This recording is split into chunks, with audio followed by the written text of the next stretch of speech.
Nos destaques do Panorama CBN de hoje, eu conto para você que o STF retomou hoje o julgamento do orçamento secreto e você vai saber o que rolou até agora. Na economia, o futuro ministro da Fazenda, Fernando Haddad, minimiza as mudanças que foram aprovadas ontem pela Câmara dos Deputados na lei das estatais.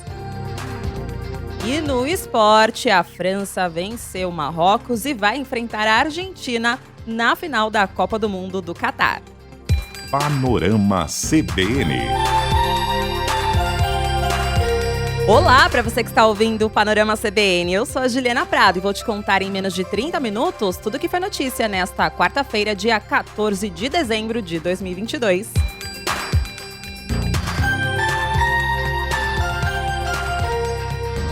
E eu começo esse episódio trazendo informações importantes sobre um julgamento no Supremo Tribunal Federal que pode afetar a nossa política.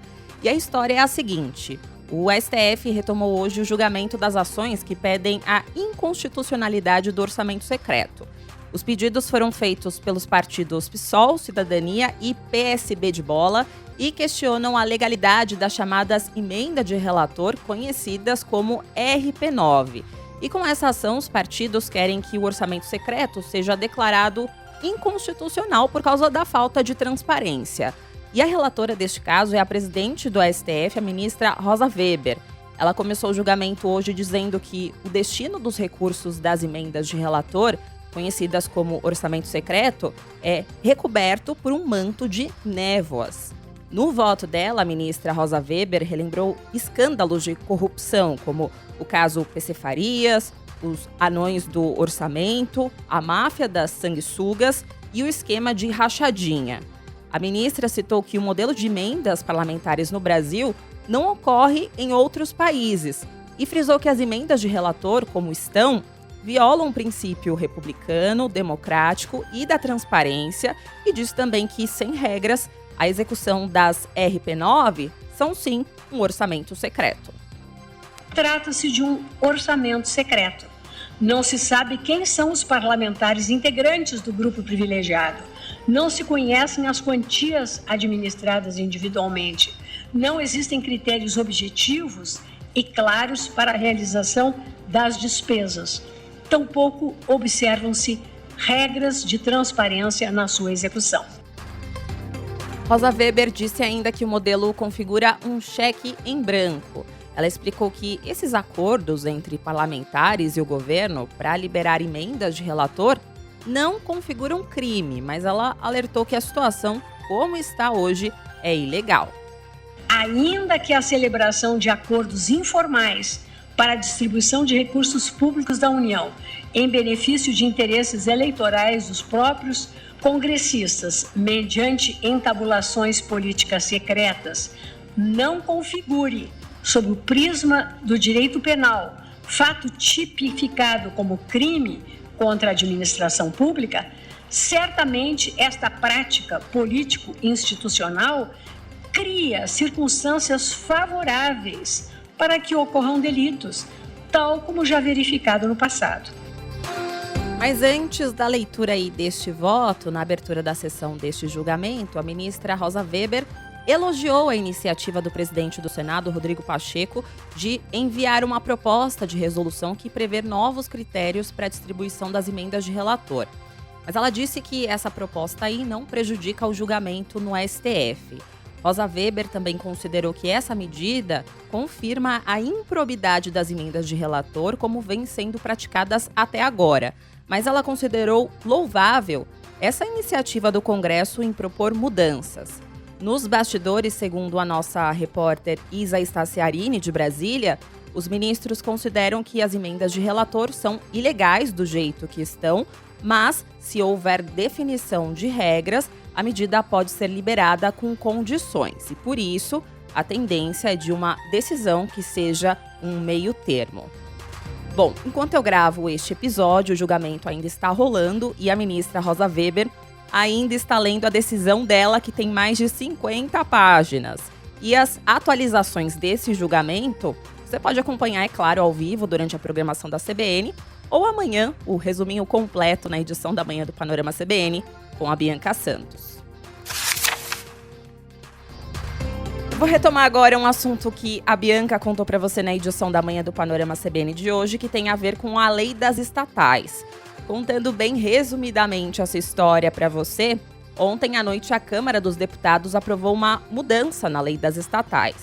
Essa alteração facilita agora as nomeações políticas para as empresas do Estado e determina que uma pessoa que estiver trabalhando em partido político ou campanha eleitoral pode ser nomeada para cargo de direção em empresa estatal, desde que comprove 30 dias de desligamento do cargo anterior.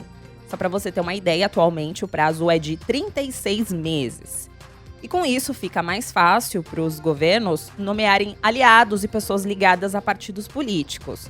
A mudança na lei evita, por exemplo, a contestação à indicação de Aloísio Mercadante para o BNDES, porque críticos ao nome de Mercadante disseram que ele trabalhou na campanha de Lula, o que o ex-ministro nega. A alteração na lei também pode beneficiar o senador Jean Paul Prats, que é cotado para Petrobras.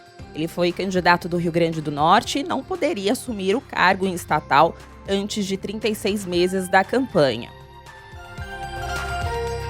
Fora essas questões, a mudança na lei das estatais também é um desejo antigo do Centrão, porque os políticos que compõem este grupo costumam fazer muitas indicações políticas para trabalhar em empresas políticas. Mas, para tudo isso valer de fato, a alteração ainda precisa ser aprovada pelo Senado.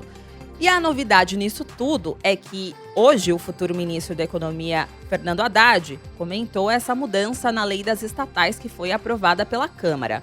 Na tarde de hoje, durante uma entrevista à Globo News, Fernando Haddad disse que se houver fiscalização e controle adequados, tanto faz se um diretor de estatal seja um funcionário de carreira ou chegue de fora. Você veja o que aconteceu com os ministérios. Como a CGU perdeu importância, a corrupção se instalou de novo no MEC, no Ministério da Saúde, e assim foi. Por quê? Porque a CGU perdeu a importância. O que combate a corrupção é órgão de controle com autonomia. Isso que combate a corrupção. Se você tiver órgãos de controle com autonomia, eles vão atuar profissionalmente para coibir qualquer tipo de desvio ético nas estatais ou nos ministérios. Só para contextualizar você, essa fala aí de Haddad, quando ele se dirige à CGU, ele está se referindo à Controladoria Geral da União, que é um órgão do governo federal e tem várias funções, como, por exemplo, o combate à corrupção em órgãos federais. Outro ponto da entrevista de Haddad à Globo News, que eu quero destacar agora para você, é sobre a questão das contas públicas. Fernando Haddad disse na entrevista que o Brasil não está em um momento favorável de expansão fiscal que vai ajudar a nossa economia. Se a gente combinar política fiscal e monetária, nós podemos fazer esse país crescer. Não tem essa dicotomia que se pensava. Todo mundo sabe que essa é uma combinação, né, que pode levar ao crescimento. As bases para isso nós estamos construindo. Né? Nós vamos anunciar medidas no começo do ano. Tem muito ralo por onde o dinheiro está saindo, que nós vamos fechar logo cedo para parar de sair. Tem muito programa que precisa ser reavaliado, que nós vamos reavaliar. Isso, as medidas estão sendo preparadas. Eu estou muito atento também às equipes técnicas dos ministérios, porque eu não quero tomar nenhuma providência sem ouvir as pessoas para saber se a medida está calibrada na direção correta. Mas eu já tenho um diagnóstico bastante avançado das primeiras providências para sanar esses dois problemas. Né? Dinheiro saindo pelos ralos que nós temos que fechar. Aproveitando o assunto, eu vou falar de economia porque o mercado financeiro reagiu a essa modificação da lei das estatais.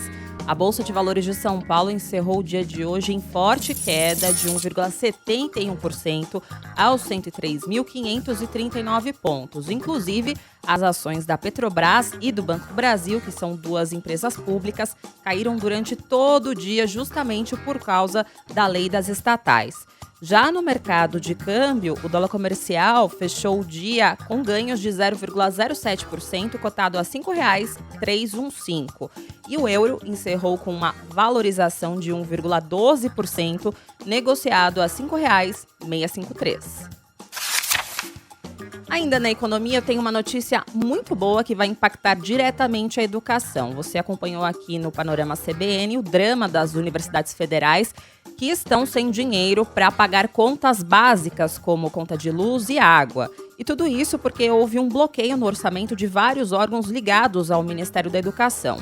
Só que hoje o ministro da Educação, Victor Godoy, anunciou que as universidades e institutos federais terão 100% dos recursos desbloqueados na semana que vem. Ele disse que, para isso, o governo vai editar uma medida provisória liberando parte dos valores que foram bloqueados do orçamento.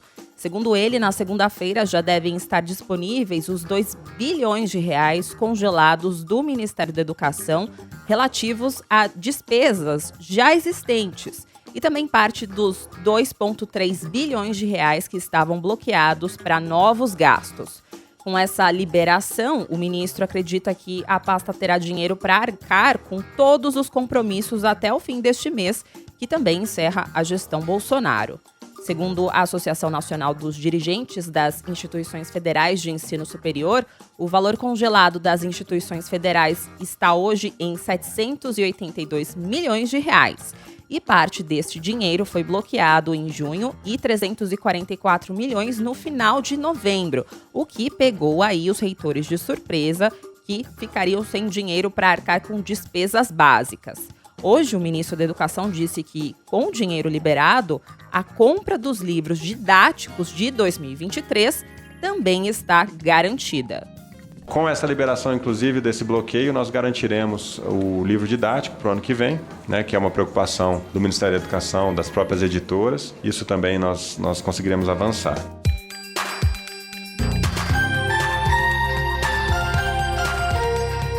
Voltando para a política, eu trago informações agora sobre a equipe do novo governo Lula. Hoje, o embaixador Mauro Vieira, que é futuro ministro das Relações Exteriores na gestão do presidente eleito Lula, anunciou o nome de Maria Laura da Rocha para a Secretaria-Geral do Itamaraty, ou seja, um cargo muito importante, que é uma espécie de braço direito do Ministério. E essa informação ela é muito relevante porque é a primeira vez que esse cargo é ocupado por uma mulher. Maria Laura nasceu no Rio de Janeiro em 1955, entrou no Instituto Rio Branco em 1977 e foi embaixadora na Hungria e atualmente ela é embaixadora na Romênia. Ela também atuou como ministra conselheira na Embaixada em Paris e foi representante permanente do Brasil na Organização das Nações Unidas para Alimentação e Agricultura, a FAO. Ou seja, com esse currículo aí, dá para você perceber que ela teve uma vida dedicada à diplomacia. E no Judiciário, o ministro Alexandre de Moraes mandou uns recadinhos hoje. Depois daqueles atos de vandalismo e também em meio aos atos antidemocráticos em Brasília, o presidente do Tribunal Superior Eleitoral, o ministro Alexandre de Moraes, disse que ainda tem muita gente para prender e muita multa para aplicar. Alexandre de Moraes falou isso em um evento logo após o discurso do ministro Dias Toffoli, que citou a invasão do Capitólio nos Estados Unidos em 2021, quando mais de 900 pessoas foram presas após contestarem o resultado das eleições. E Alexandre de Moraes aproveitou essa fala e deu aquela indireta reta. Antes de dizer o que eu ia falar, eu fiquei feliz com a fala do ministro Toffoli, porque comparando os números ainda tem muita gente para prender e muita multa para aplicar. E teve outra fala dura a favor da democracia. O presidente do Tribunal de Contas da União, Bruno Dantas, disse que o país viveu um verdadeiro retrocesso civilizatório nos últimos anos e o que deveria ter sido prioridade foi colocado em segundo plano. O ministro Bruno Dantas tomou posse hoje como presidente do TCU e a cerimônia contou com a presença de 9 ministros do STF, do presidente e vice-presidente eleitos Lula e Geraldo Alckmin, além de integrantes do governo atual, como o ministro da Economia Paulo Guedes. E foi no discurso de posse que Bruno Dantas fez críticas veladas a Bolsonaro e também aos seus apoiadores, 2 dias após os atos de vandalismo em Brasília. E ele disse que quem prega a violência não pode ser patriota. Não é patriota quem prega a violência, quem destrói o patrimônio público ou privado, quem agride ou fere terceiros por diferenças ideológicas, quem se arma para derramar o sangue de seus patrícios. Não é patriota quem drena a energia, a alegria e a paz de seu povo. Patriota é aquele que ama o seu país. Patriota é quem busca fortalecer as instituições republicanas e democráticas. E falando aí em eleições, democracia, o Regedor-Geral Eleitoral do Tribunal Superior Eleitoral, o ministro Benedito Gonçalves, abriu hoje apurações sobre a conduta do presidente Jair Bolsonaro e de aliados ao lançar dúvidas sobre o resultado das eleições e ao supostamente conceder benefícios de forma ilegal durante a campanha. Essas duas ações foram apresentadas ao TSE pela coligação que elegeu Luiz Inácio Lula da Silva. A investigação ela se refere a condutas de antes, durante e depois do processo eleitoral em que, segundo a coligação de Lula, Bolsonaro e seus aliados emitiram aos eleitores o sentimento de insegurança e descrença no sistema eleitoral. E, com isso, atentaram contra a existência do próprio Estado democrático de direito. Em outra frente de apuração, Bolsonaro e Braga Neto, que era o vice na chapa de Bolsonaro nas eleições, serão investigados também por suposta prática de abuso de poder político e econômico. Nesse caso, a coligação de Lula cita como possíveis medidas irregulares a antecipação da transferência do benefício do Auxílio Brasil e do Auxílio Gás, o aumento do número de famílias beneficiadas pelo Auxílio Brasil, a antecipação de pagamento de auxílio a caminhoneiros e taxistas e o programa de negociação de dívidas com a Caixa Econômica Federal, entre outros tópicos. Segundo o Corregedor-Geral da Justiça Eleitoral, as duas ações preenchem os requisitos jurídicos para serem admitidas. Benedito Gonçalves deu o prazo de 5 dias para que os alvos das ações apresentem defesa ao tribunal. Agora eu vou fazer uma pausa no noticiário para contar para você um recado do patrocinador deste podcast.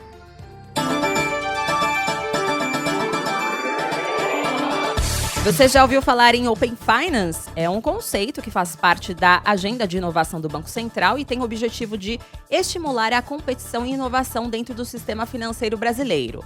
O Open Finance é uma tendência mundial que começou no Reino Unido e vem se expandindo por todo o mundo. Aqui no Brasil, o Open Finance prevê 4 fases de desenvolvimento, 3 delas são sobre compartilhamento de dados entre as instituições, em que o cliente pode escolher enviar os seus dados financeiros para outros bancos. E a outra fase é a de serviços, para deixar as operações de pagamento e crédito ainda mais simples. Desta forma, esse conceito permite que pessoas e empresas se sintam cada vez mais seguras sobre as decisões financeiras que tomam. Para saber mais, acesse bv.com.br e acesse o banco nas redes sociais no @BancoBV.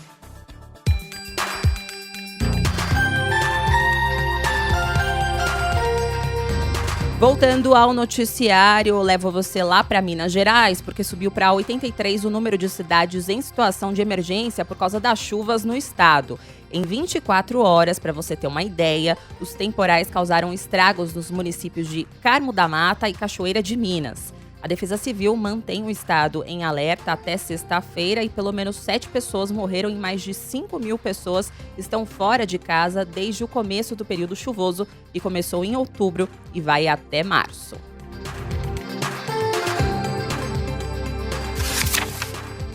E mudando completamente de assunto, você já tem planos aí pro ano novo? Olha, eu tenho uma boa dica aqui para você. O cantor Zeca Pagodinho vai ser a grande atração da Festa da Virada no Rio de Janeiro. Também vão participar da tradicional festa no palco Copacabana, Isa, Alexandre Pires e a bateria da Grande Rio. Esse anúncio foi feito pelo prefeito Eduardo Paes e no palco Carioca vão se apresentar Martinália, Gilsons, Bala Desejo e a bateria da Beija-Flor. Também vai ter shows no Flamengo, Madureira, Penha, Ilha do Governador, Pedra de Guaratiba, Sepetiba, Paquetá e Ramos.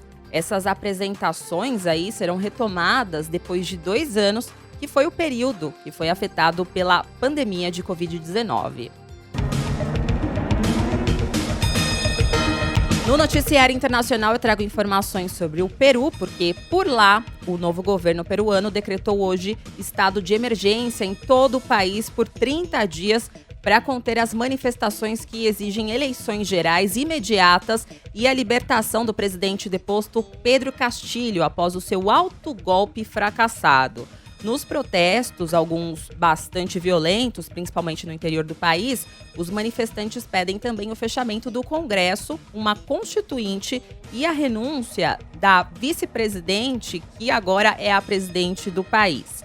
Segundo o ministro da Defesa do país, ficou acordado declarar esse estado de emergência para todo o país devido ao vandalismo, à violência, à tomada de estradas e vias que estão sendo controladas pela Polícia Nacional e pelas Forças Armadas. A nova presidente do Peru, a Dina Boluarte, disse que as eleições gerais podem ser antecipadas para o final de 2023. E a Justiça avalia agora estender por 18 meses a prisão do ex-presidente deposto, Pedro Castillo, que é investigado por rebelião. Ainda no noticiário internacional, temos um novo bilionário na área. Na verdade, teve uma mudança aí de posição, porque o empresário francês Bernard Arnault desbancou o bilionário Elon Musk e se tornou o homem mais rico do mundo, de acordo com a Forbes e a Bloomberg. Ele é presidente executivo de um grupo de artigos de luxo, como as marcas Louis Vuitton e Dior, e tem uma fortuna de 188 bilhões de dólares. Elon Musk perdeu esse posto aí após o valor das ações de uma das empresas dele, a Tesla, apresentar uma queda acentuada.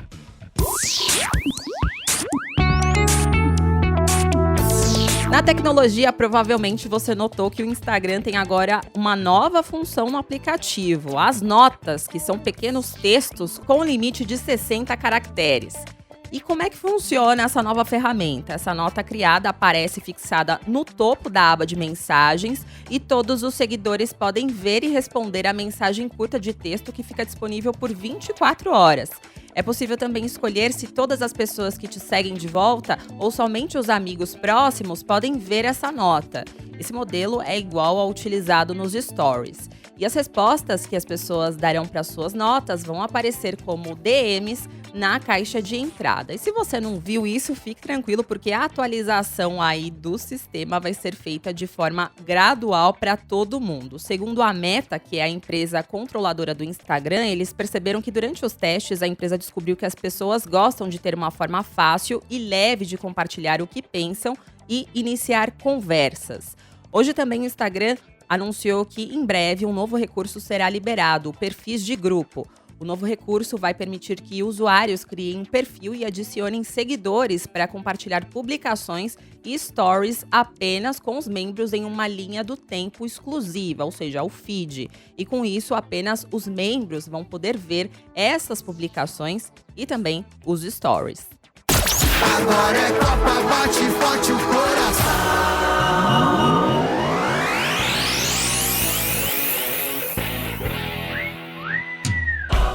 E vai rolar um França e Argentina na final da Copa do Mundo do Catar, porque a França venceu o Marrocos por 2-0. A seleção europeia levou sustos durante a partida, mas garantiu aí a vaga com gols de Théo Hernandes e Kolo Muani. Essa é a segunda final consecutiva da seleção francesa, que é a atual campeã do mundo. Agora, os franceses vão enfrentar a Argentina na final no próximo domingo ao meio-dia. Mas antes, no sábado, tem a disputa pelo terceiro lugar, que está marcada para ao meio-dia entre Croácia e Marrocos. Agora é Copa, bate forte o coração. Panorama CBN. Agora já deu, né? Muita informação pra você, eu vou indo nessa. Muito obrigada pela companhia de hoje. O roteiro desta edição foi escrito por mim e os trabalhos técnicos são do Anderson Wendel, o Tico. E você pode me encontrar lá nas redes sociais, no @Juliana_Deprado no Twitter, tem o Insta, que é só procurar por @JulianaDeprado, e também tem o e-mail, que é o juliana.prado@cbn.com.br.